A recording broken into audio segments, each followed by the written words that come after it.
We are here on Ute ancestral land with Chris Kalous at his home in Carbondale, Colorado. Chris, you have been climbing for 35 years.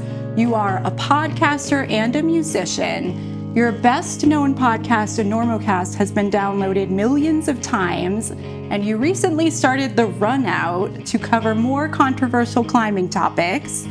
You are a fixture in our community, and I am just so grateful you made time to have us here. Thank you. Well, thanks for coming and making my house look so good and coming in and checking out our little family. You became a dad 8 years ago, right? 8 years ago. And at that time, I really appreciated that you occasionally mentioned the Enormo baby in your intros and outros and online. But behind the scenes, how enormo was it really, your transition into parenthood? I don't know, the transition, there's a natural part of being a dad, I think, that makes it easier because we don't get pregnant.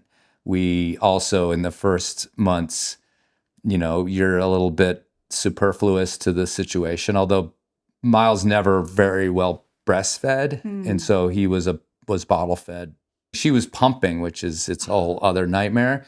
But I was pretty involved. And I remember like I don't even recall being that bummed out about like the middle of the night feedings. I actually look back on them fondly, you know, because it's like standing in my kitchen with the lights dim and I'd always put music on. And I probably was more, time heals like the way you thought about things. I was probably more wrecked than I remember. Yeah. But, I think that dynamic in the first year of the mom being more of the primary caretaker is just natural. What was your experience witnessing labor and delivery? Well, yeah, that was kind of intense. And I'm not like I'm pretty wimpy for like blood and guts. So I was a little worried, I was like, well, are you going to pass out or like, but I was like, no, you can probably handle it. But then it turned out to be 16 hours or so of labor and then to a C-section. And there was one part of the C-section where we're in the operating room and I'm behind the screen with the anesthesiologist. And he actually, and they're, working away on the other type. And he's like, do you want to look? And I said, no, I do not want to look. I was like, if I stand up and look, you're going to have another casualty on the concrete here. So we're going to need another nurse. Yeah. And so I was like, but I mean, we're, between pre-hospital labor and going to the hospital, I mean, we're 20 hours in or more. So yeah, I wasn't in any shape to stand up and see my little alien baby being pulled from my wife's, torn open stomach like that. It's like, I've watched Alien, I've seen it. I don't need to watch it happen in real life.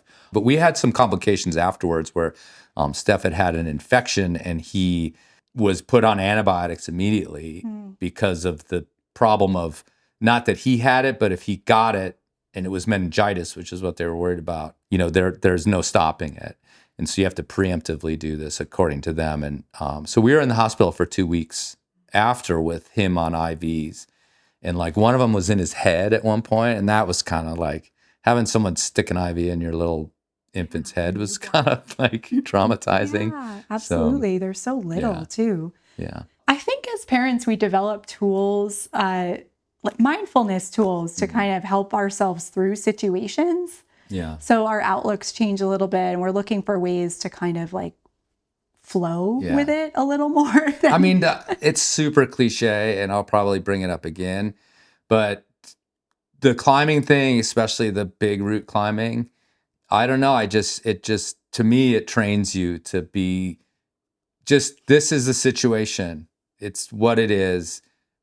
We could lament that this has gotten to where it is right now, but really we just have to deal with the factors that are here. And that's just the key to all those situations. Are there other things from climbing that help you in parenting? Yes. I mean, I think it's a lot of that. And, like those late nights, honestly, there was some part of like alpine starts or climbing through the night or climbing. Yeah. We have a mantra, every day an alpine start and every trip an expedition. Yeah, totally. All right, you've been climbing for 35 years. How has the community's attitudes about families shifted? I would say it's 180.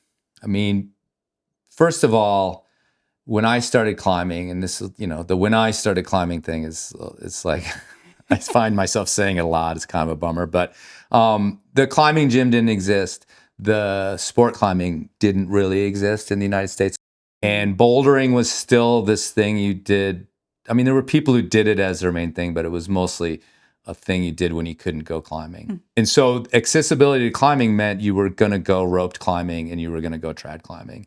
And that is still to this day is not necessarily a good entry point for kids. Just logistically wasn't possible. And it was not a world for kids. You didn't see kids out climbing, for the first decade of my climbing ever. Or if you did, it was weird. So I think the advent of sport climbing, of gym climbing, and bouldering becoming this massive, almost most popular form of the sport is a way to bring your kids, to have your family, to have your baby there. Yeah, and now at least sport climbing and here in our valley, it's remarkable. Rifle, Colorado is our local crag, and it is, I think, ironically, the best kid crag maybe in the country, maybe in the world, which I say is ironic because it had this reputation for being gnarly and hard, and everybody was mean, and people would go there and feel terrible about themselves and never go back. And now it's like any given weekend, it's bonkers how many kids are running around. You're not the only one to say Rifle is a great family crag. It's interesting that Rifle kind of embodies that shift as a crag. Yeah, totally. So how much are you climbing these days? Well, that's an interesting question because lately it hasn't been that much. And it's very noticeable when I don't go climbing for a while, as far as my attitude is concerned. And I consider myself really simple in that way, when Steph's like, "What do you need?" I'm like, "I just need to go climbing."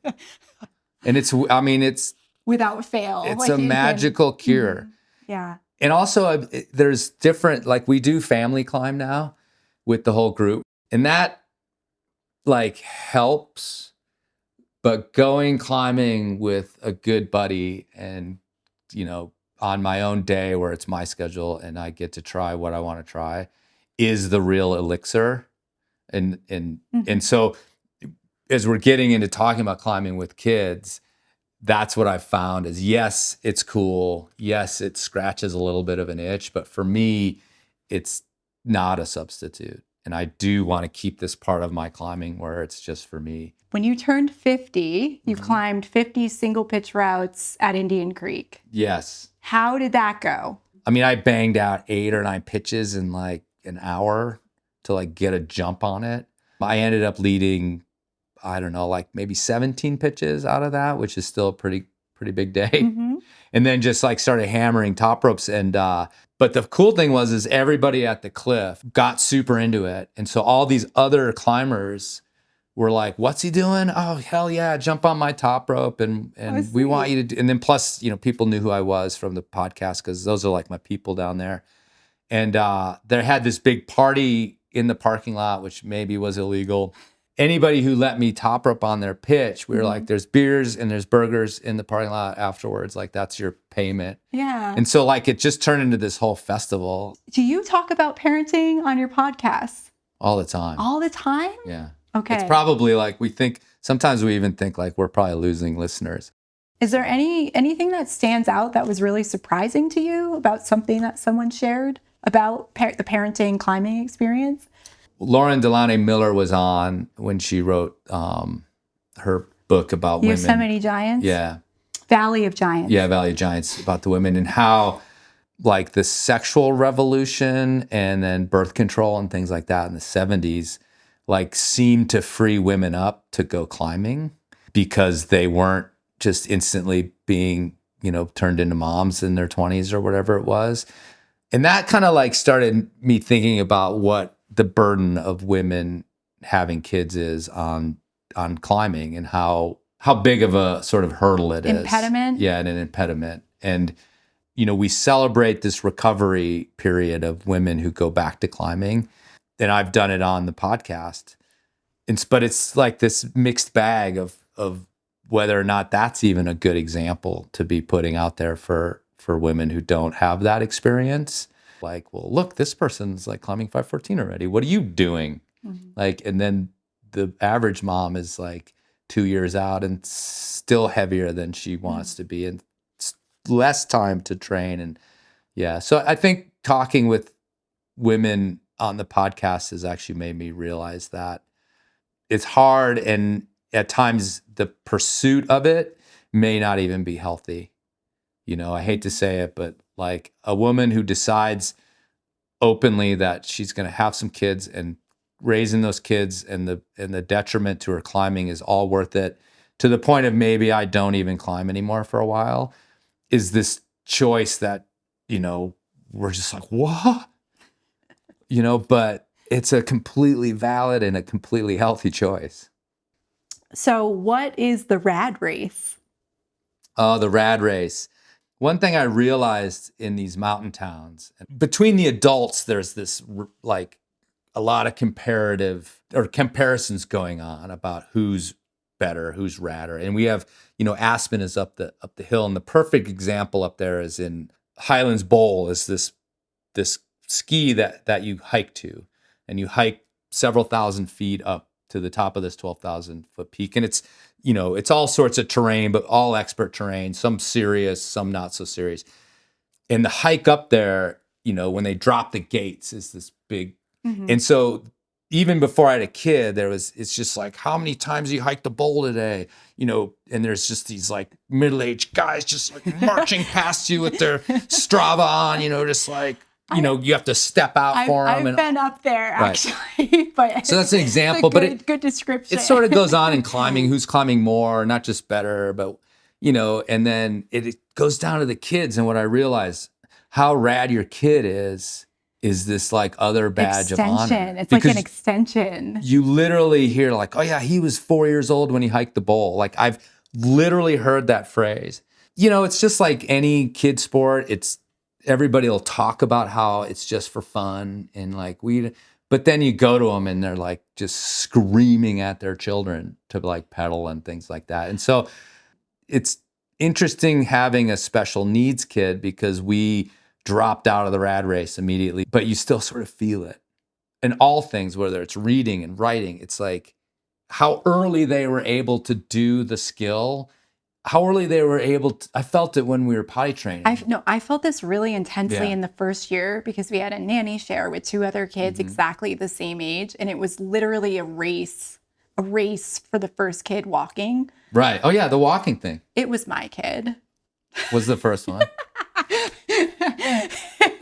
And he was the dark horse. Right. Which certainly means that just means he's going to be better at walking than everybody, right? Yeah. Because he was the first one. Really good walker. He's awesome. He's going to be like, really, when he's like 12. Because that's the idea, is that the earlier they do it, then they're going to be in the Olympics. Yeah. We're told not to do it with ourselves. Don't compare yourself to the other climbers. Don't compare yourself. The thief of joy. Yes, but it's just natural. And as a parent, your kid is being evaluated all the time by a school and by this. And not necessarily is that even negative in and of itself, but you're being evaluated all the time. And who's reading and where is his reading and all this stuff. So it's hard not to.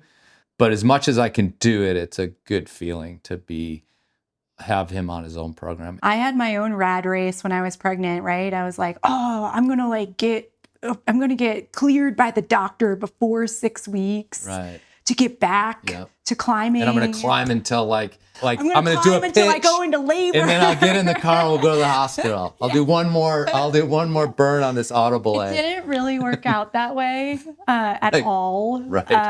And I wondered what I was doing wrong. Mm-hmm. Is there anything else you want to add? If you are avid climbers and you get pregnant, you're going to be gripped and you're going to worry and you're going to lament the end. And then this whole thing that people talk about, maybe we can't do this, but where your kid pops out You're not going to worry about that anymore. I mean, you do just like instantly like love this thing. And so, sorry. And it's not going to be as bad as you thought. Maybe it will. I don't know. It's not as bad as you thought. Mm-hmm. And if you're an adult and you're a human and you have any modicum of maturity, you're going to roll with it, and you're going to get plenty of climbing in. And if you luck out, your kid's going to become a climber. It would be lucky. It will be cool. We all, especially as men, I think, for some reason, we dream about this idea of doing big routes with our kid eventually. Mm-hmm. But if it doesn't work out, that's not the end of the world either. So This has been so fun. Thank you. Honestly, it's a huge privilege for me to have the opportunity to chat with you one-on-one like this about these things. And this is going to be a great resource for climbing families. And I'm just so glad you're a part of it. well, thanks. And yeah, we talk about, leave this plug in there or not, but yeah, we end up talking about parenting and climbing a lot on the various podcasts, which is helpful, so yeah. Tune in. Yeah, tune in. Yeah. Steph, thank you so much for joining us. You are an attorney in family law, and you have been climbing close to 25 years. That's correct. Yeah, thanks for having me. I want to talk a little bit about Miles and just the experience of his diagnosis. And then also ask if you have any wisdom for parents who think their children may be neurodivergent or who have recently discovered that as well. Kids grow up fast enough as it is in society, and to have a kid that's not growing up as fast as other kids is okay. If your kid is going to be on the spectrum, if they're neurodivergent, you get them an IEP, and then they get to go at their own pace. And for anyone who doesn't know, what is an IEP? An IEP is an individualized education plan, and so when a kid has a diagnosis like autism, you bring that to your teachers, and then they create an education plan that gives them accommodations, gives a child accommodations for their learning disabilities. And so you can write so many things into an IEP. I mean, you could even write in that your kid doesn't have homework, right? If the kid's already got enough stuff happening at school that's just another stressor. You can do a lot with that IEP, and it's statutorily driven. And so, the schools have to follow that, and they have to provide accommodations. And it's basically a contract with your school and your kid that forces them to accommodate your kid with their learning disabilities. I think that you have to meet your kid where your kid is at, and not have these expectations. Like if your kid's got learning disabilities, then they're not going to be in the typical bell curve, and you shouldn't force them to be, because they bloom and grow on their own pace. And that's something that, allows a parent, I think, to be more in the moment with their child, is to just accept them for who they are and give them the space that they need to grow and learn. Building on what Steph said earlier, it's hard. I guess you just have to allow yourself space for that, but be aware of, some of your conflicts within a relationship seem like they're one thing, but they could be just from the stresses of having a kid who's because it's a lot of work, and you have a lot more meetings at school, and you have all these sorts of things going on that add to your stress a little bit. Oh, well, there was a time when he was in his first year of kindergarten. He was eloping. He eloped from kindergarten one time, 21 times in one day. And so, it was like 21 times. 21 times. That was what they told me. Eloping is basically ditching, I'm out of the door. Yeah. And the teacher can't follow him. They can't have the door locked because that's not safe. And they can't follow him because they can't leave the class. So they had this whole protocol where the whole school would go on alert for miles. And we're laughing about it now, but it builds up, and it's funny, but it's also embarrassing. And it's also like our kid is causing these problems. And, so all those things, as I was saying earlier, when we got to telling these stories, are stressors on the relationship. Because I might think it's funnier than she does, or things she thinks aren't serious, I think are very serious at times. We've had that conflict as well. Do you have anything else you want to add about climbing after parenthood? Yeah, you can still go climbing after you have a kid. You just have to try a little bit harder to make it happen. And you can't sit around on the couch waiting for it to happen. You just have to force it sometimes. And it may be time consuming to pack up your gear, and it may be annoying to, not get as many pitches in as you want to do, but it gets better with every year. And if you get your kid into it and, not to, make them do it, but get them to want to do it, then they will. And, just like, going to Moab is not always about just going to Indian Creek, right? It's about hitting the big sand hill on the way into town and Going to the creek. Yeah, The actual creek. Yeah. Mill Creek. Yeah, exactly. And playing in the water and. Yeah, you just have to go, and you'll be able to keep climbing. Thanks for having us. Yeah, totally.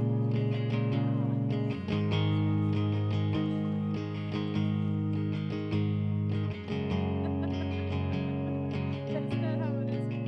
Flying the best path down the hill.